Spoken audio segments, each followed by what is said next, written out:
Good morning. ಮತ್ತು Siddu sir ಮಾತನಾಡ್ತಾ ಇರೋದು. Best medicine for life. ಬೇಗ ಮಲಗುವುದು ಮತ್ತು ಬೇಗ ಏಳುವುದು ಔಷಧ. ದೇವರನ್ನು ಪ್ರಾರ್ಥಿಸುವುದು ದೈವಿಕ ಔಷಧವಾಗಿದೆ. ಯೋಗ, ಪ್ರಾಣಾಯಾಮ, ಧ್ಯಾನ ಮತ್ತು ವ್ಯಾಯಾಮ ಔಷಧ. ಮುಂಜಾನೆ ಮತ್ತು ಸಂಜೆಯ ನಡಿಗೆಯು ಔಷಧೀಯ. ಉಪವಾಸವು ಎಲ್ಲ ರೋಗಗಳಿಗೆ ಪರಿಹಾರವಾಗಿದೆ. ಸೂರ್ಯನ ಬೆಳಕು ಕೂಡ ಔಷಧವಾಗಿದೆ. ಮಡಿಕೆಯ ನೀರು ಕುಡಿಯುವುದು ಕೂಡ ಔಷಧ. ಚಪ್ಪಾಳೆ ಕೂಡ ಔಷಧಿ. ಆಹಾರವನ್ನು ಚೆನ್ನಾಗಿ ಜಗಿಯುವುದು ಕೂಡ ಔಷಧೀಯ ಗುಣವಾಗಿದೆ. ಆಹಾರದಂತೆ ಜಗಿಯುವ ನೀರು ಮತ್ತು ಕುಡಿಯುವ ನೀರು ಔಷಧವಾಗಿದೆ. ಊಟ ಮಾಡಿದ ನಂತರ ವಜ್ರಾಸನದಲ್ಲಿ ಕುಳಿತುಕೊಳ್ಳುವುದು ಔಷಧ.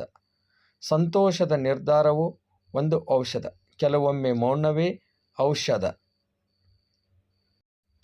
ನಗು ಮತ್ತು ಹಾಸ್ಯವೇ ಔಷಧ. ತೃಪ್ತಿಯೂ ಔಷಧವೇ. ಮನಸ್ಸಿನ ಶಾಂತಿ ಮತ್ತು ಆರೋಗ್ಯಕರ ದೇಹವು ಔಷಧವಾಗಿದೆ. ಪ್ರಾಮಾಣಿಕತೆ ಮತ್ತು ಸಕಾರಾತ್ಮಕತೆಯು ಔಷಧವಾಗಿದೆ. ನಿಸ್ವಾರ್ಥ ಪ್ರೀತಿಯೂ ಒಂದು ಔಷಧ. ಎಲ್ಲರಿಗೂ ಒಳ್ಳೆಯದನ್ನು ಮಾಡುವುದು ಕೂಡ ಒಂದು ಔಷಧ. Thanks for watching video. Please share, subscribe. Thank you.